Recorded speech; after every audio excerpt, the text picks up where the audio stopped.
Buenas tardes, queridos. Seguimos en la serie de El fascinante David.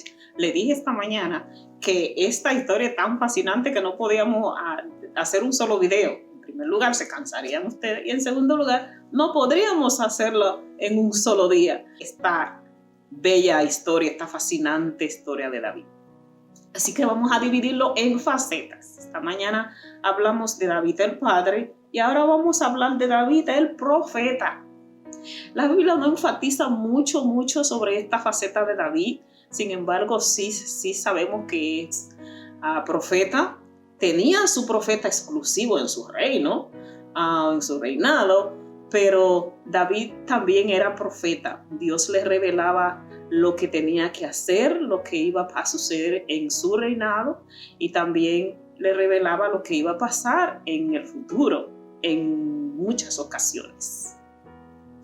Y David lo que hacía es que escribía estas noticias, estos mensajes de Dios en forma de poesía, en forma de canciones, porque también este preferido de Dios era tremendo artista. David habló de aparentemente lo que estaba sucediendo en el momento, pero también se estaba refiriendo a Jesús. La primera ocasión fue cuando llegó el arca, el esperado día de traer el arca de Dios a la casa de él, a la ciudad de David, se le dice la palabra, a tener el privilegio de tener la presencia de Dios en su propia casa. David soñaba con ese momento. Así que al final de esta celebración, o cuando iba ya a hacerse la entrada triunfal, la congregación comenzó a cantar este canto escrito por David. Alzad, oh puerta, vuestras cabezas, y alzaos vosotras puertas eternas, y entrará el Rey de Gloria. Y toda aquella vasta multitud repetía el coro con David: ¿quién es este Rey de Gloria? Jehová de los ejércitos, Jehová, Él es el Rey de la Gloria.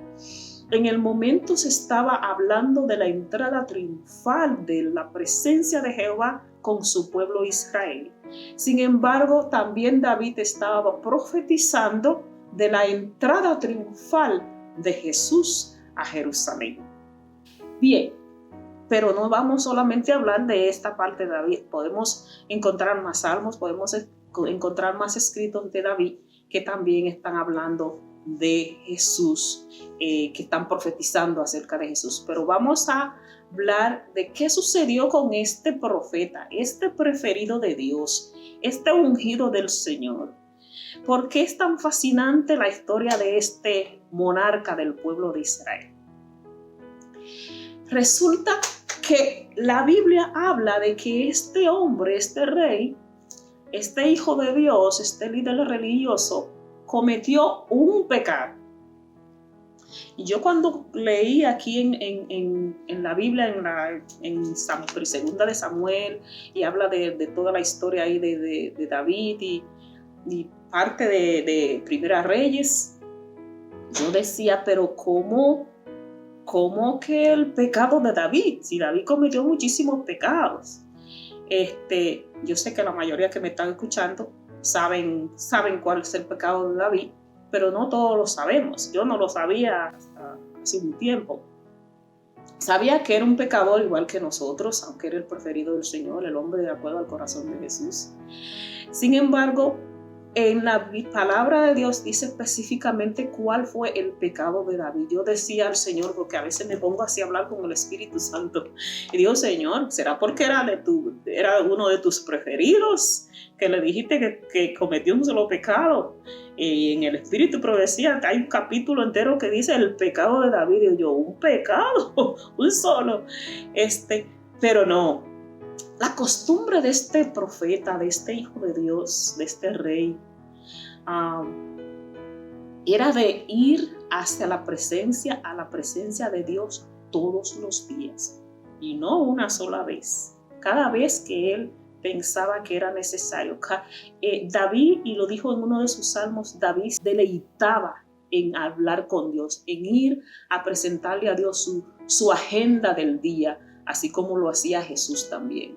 la agenda del día le presentaba a Dios para que él le dijera dónde iba a ir, qué iba a hacer, cómo debía guiar su casa. Era para David algo encantador estar en la presencia de Dios.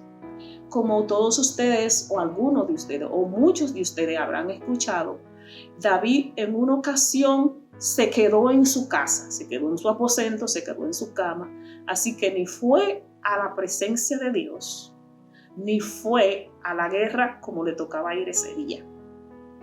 Y entonces David cayó en un pecado triple, un pecado de adulterio, asesinato y mentira.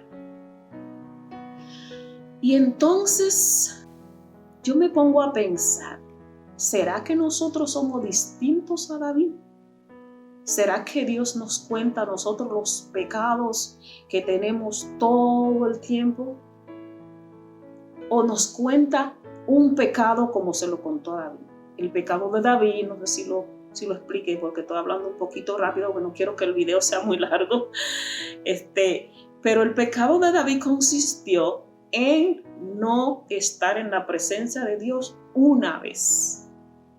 Todas las demás cosas que sucedieron en la vida de David, las tragedias, las muertes de sus hijos, los pecados que tuvo que enfrentar, las consecuencias que le costaron mucho dolor y mucha tristeza, fueron sencillamente las consecuencias del pecado de David. Y como dije ahorita, nosotros no somos diferentes. Dios nos quiere tanto como quiso a David. Dios nos ama tanto como amó a David. Dios tiene para nosotros misericordias renovadas cada día, así como lo hacía a David. Solamente está esperando que nosotros tengamos la misma actitud de aquel siervo, que querramos estar en la presencia de Dios todos los días. En otras palabras, la buena noticia es que si nosotros estamos todos los días, vamos a la presencia del Señor todos los días, podemos vivir en esta tierra sin pecado. ¿No es eso bello? ¿No es eso tener alta estima a los ojos de Dios o ante los ojos de Dios? O disfrutar de la alta estima ante los ojos de Dios. Yo alabo y glorifico el nombre de Dios por eso.